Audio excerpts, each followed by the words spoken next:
টানে নেওয়ার চেষ্টা করেছেন, কিন্তু বেগম প্রতিষ্ঠা করেছিলেন, সেখান থেকে কিন্তু তারেক রহমানকে কেউ এক চুলো করাতে পারে না।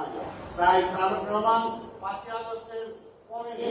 আগস্টের পরে যখন এই দেশে রক্তের গঙ্গা বয়ে যেতে পারত, যেটা আওয়ামী লীগের সেটাকে শেষে ওবায়দুল কাদের বলেছিলেন, এই ধরনের পরিবর্তন যদি হয় তাহলে এক রাত্রে কয়েক লক্ষ মারা যাবে, এমন দায়িত্বও তাই 17টা বছর আমাদের কর্মীদেরকে বাড়িতে ঘুমাতে দেয় না।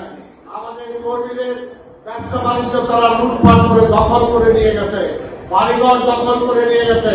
আমাদের ছেলেরা, ছাত্র দলের ছেলেরা বিশ্ববিদ্যালয়ে কলেজে যেতে পারে নাই, পড়াশোনা শেষ করতে পারে নাই। আর যারা পড়াশোনা শেষও করেছে কোন রকম, তারা চাকরির জন্য কোনো অ্যাপ্লাই করতে পারে নাই, কোথাও যেতে পারে নাই। এর জন্য বেগম খালেদা জিয়াকে মেরে ফেলার জন্য যে বেগম খালেদা জিয়া পায়ে হেঁটে জেলখানায় গিয়েছেন, একটা মিথ্যা মামলায় যে সাজা দিয়েছিল মাত্র 15 কোটি টাকা, যেটা বাজানো মামলায় তাকে জেলে দিয়ে তাকে মেরে ফেলার জন্য চেষ্টা করা ছিল। আমাদের নেতা তারেক রহমানকে হত্যা করার জন্য আপনারা দেখেছেন কিভাবে তাকে ফেলে দিয়ে তার কোমর ভেঙে দিয়ে তাকে হত্যা করার জন্য চেষ্টা করা হয়েছিল। তারপরেও কিন্তু সেই তারেক রহমান 5ই আগস্টের পরে সেসব পরিষ্কার নির্দেশ দিয়েছেন।